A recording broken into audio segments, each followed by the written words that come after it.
Hello friends, आज हम बात करेंगे इंपॉर्टेंट यूजफुल टॉपिक के बारे में। इन्फ्लेमेशन को जानने के लिए कौन कौन से मार्कर्स या टेस्ट अवेलेबल है, बॉडी में सूजन है या नहीं, इन्फ्लेमेशन है या नहीं, इसको जानने को कौन कौन से टेस्ट या ब्लड टेस्ट अवेलेबल है, उसको आज डिस्कस करेंगे। ये सब लोग जानते हैं कि इन्फ्लेमेशन जो है वो हार्ट अटैक का या कार्डियोवैस्कुलर प्रॉब्लम्स का इंपॉर्टेंट मार्कर है। जितना ज़्यादा बॉडी में इन्फ्लेमेशन होगा उतना इस तरह के प्रॉब्लम्स आने का चांस ज़्यादा रहेगा। इन्फ्लेमेटरी मार्कर्स जब कभी भी होते हैं तो ये डायरेक्ट कोरिलेशन नहीं होता कि इतना इन्फ्लेमेशन है मतलब इतने दिन में हार्ट अटैक आ जाएगा, कि इतना ब्लॉकेज है पेशेंट को अगर उसको इतना इन्फ्लेमेटरी मार्कर पॉजिटिव आ रहा है, तो ये क्लियर कट कोरिलेशन नहीं है। लेकिन हाँ, ये ब्लॉकेजेस के ऊपर का जो प्लाक मेम्ब्रेन है उसके रप्चर होने के रिस्क को प्रेडिक्ट करता है। उसके बेसिस पे आप जज कर सकते हो कि पेशेंट को हार्ट अटैक्स होने का या प्रॉब्लम्स होने का चांस कितना है। जितना ज़्यादा इन्फ्लेमेशन होगा उतना ब्लॉकेज के रप्चर होने का या हार्ट अटैक्स होने का या प्रॉब्लम्स या कॉम्प्लिकेशंस होने का रिस्क ज़्यादा हो जाएगा। एग्जैक्ट या डायरेक्ट कोरिलेशन कर पाना मुश्किल है कि अगर किसी का HSCRP 5 है तो ब्लॉकेज 50% होगा, 8 है तो 80% होगा, ऐसा कोई कोरिलेशन अवेलेबल नहीं है। हार्ट अटैक का उस पर्टिकुलर ब्लॉकेज में आने का कितना रिस्क होगा वो थोड़ा बहुत आप अंदाज कर सकते हो इससे, पर इसमें भी कोई क्लियर कोरिलेशन नहीं है कि इतना परसेंटेज इतने दिन में हार्ट अटैक आ ही जाएगा, ऐसा कोई रूल नहीं है। तो आज हम डिस्कस करेंगे कौन कौन से मार्कर्स या टेस्ट अवेलेबल है इन्फ्लेमेशन बॉडी में है या नहीं उसको जज करने के लिए।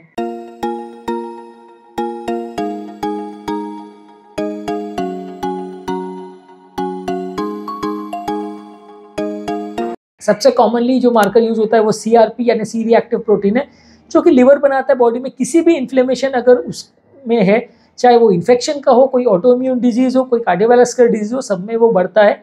तो अगर ये CRP लेवल्स अगर ज़्यादा आ रहा है तो आपको ये जज करने की ज़रूरत है कि CRP लेवल्स जो है बॉडी की इन्फ्लेमेशन को जज करता है। ज़्यादा इन्फ्लेमेशन मतलब ज़्यादा रिस्क, लेकिन 100% ये कोई कोरिलेट नहीं कर सकता कि कितना रिस्क कितने केसेस में होगा।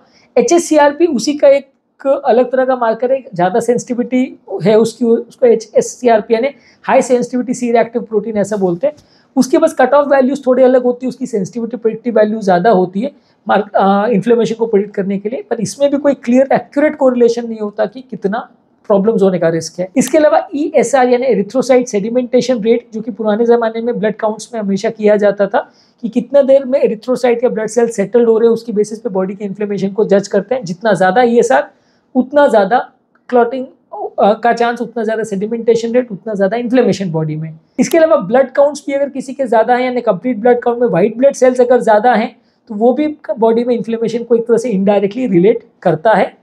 बॉडी में हार्ट अटैक या सेप्सिस अगर होता है तो प्रोकैल्सिटोनिन करके एक मार्कर होता है जो कि ये इंडिकेट करता है कि बैक्टीरियल इन्फेक्शन है। इसको बेसिकली हम इन्फ्लेमेशन के लिए भी यूज़ करते हैं और इसको हार्ट अटैक का रिस्क को जज करने के लिए भी यूज़ करते हैं।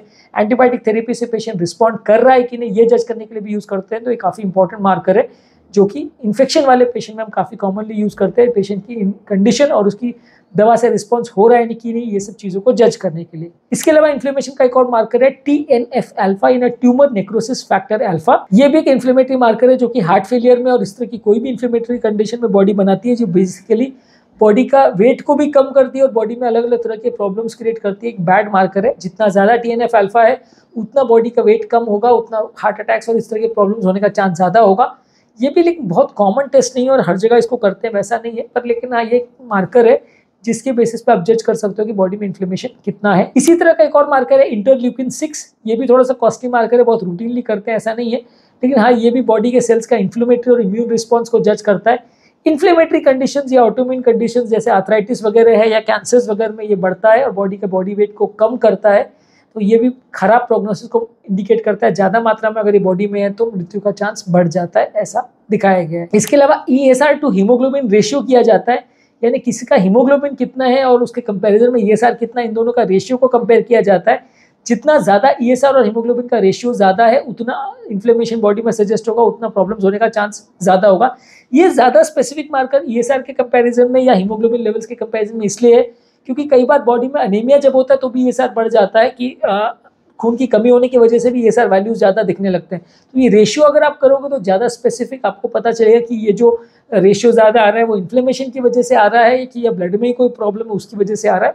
तो ये रेशियो एक थोड़ा सा ज़्यादा स्पेसिफिक है। आइसोलेटेड ESR के प्रेजेंस में अगर हम करते हो तो उससे ज़्यादा इसकी वैल्यू है जज करने में कि बॉडी में इन्फ्लेमेशन है कि नहीं।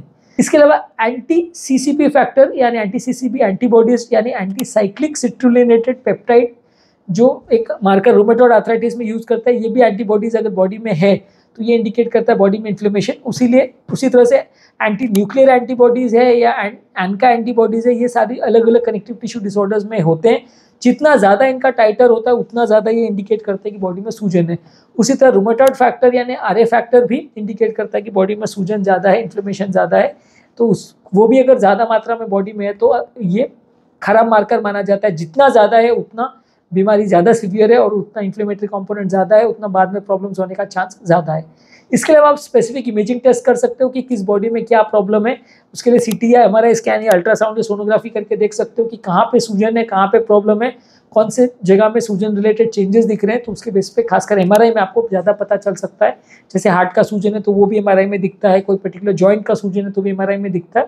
तो उसके बेसिस पे आप जज कर सकते हो कि पेशेंट को कितना सूजन है और उसके बेसिस पे आप पेशेंट को ट्रीटमेंट दे सकते हो। तो आज के टॉपिक में हमने बात करी कि कौन कौन से मार्कर्स है जो आपको जज करने में मदद करते हैं कि बॉडी में कितना इन्फ्लेमेशन या सूजन है, जिसके बेसिस पे हम ट्रीटमेंट पैटर्न डिसाइड कर सकते हैं। हालांकि हर तरह के मार्कर्स के लिए ट्रीटमेंट पैटर्न अलग होता है। ये सारी चीज़ें इंडिकेट करती हैं कि बॉडी में इन्फ्लेमेशन है और जितना ज़्यादा इन्फ्लेमेशन है उतना प्रॉब्लम्स होने का चांस ज़्यादा है। सबसे कॉमनली जो यूज़ होता है वो ESR है और CRP लेवल्स है यानी सी रिएक्टिव प्रोटीन और ESR वैल्यूज़ है। इन्फेक्शन के प्रेजेंस में प्रोकाल्सिटोनिन यूज़ करते हैं। यूस्नोफिल काउंट और कंप्लीट ब्लड काउंट आपका बॉडी में अलग तरह का इन्फ्लेमेशन बताता है। इसके अलावा कुछ स्पेसिफिक मार्कर्स जो कैंसर और इन्फ्लेमेटरी कंडीशंस है जैसे कि TNF अल्फा, इंटरल्यूकिन 6 है, एंटी CCP एंटीबॉडीज़ है, एनका एंटीबॉडीज़ है, RA फैक्टर्स है, ANA एंटीबॉडीज़ है। ये सारी चीज़ें अलग अलग ऑटोइम्यून कंडीशन में ज़्यादा मिलते हैं तो ये भी बॉडी का इन्फ्लेमेशन इंडिकेट करते हैं, जिसकी वजह से प्रॉब्लम्स आने का रिस्क बढ़ जाता है। टॉपिक एंड करने से पहले जो लोग हमारे चैनल पर नए हैं उन्हें रिक्वेस्ट करूँगा कि वीडियोज़ को लाइक करें और ज़्यादा से ज़्यादा शेयर करें और हमारे चैनल को सब्सक्राइब करें ताकि चैनल को कंटिन्यू करने के लिए हमें मोटिवेशन और इंस्पिरेशन मिले।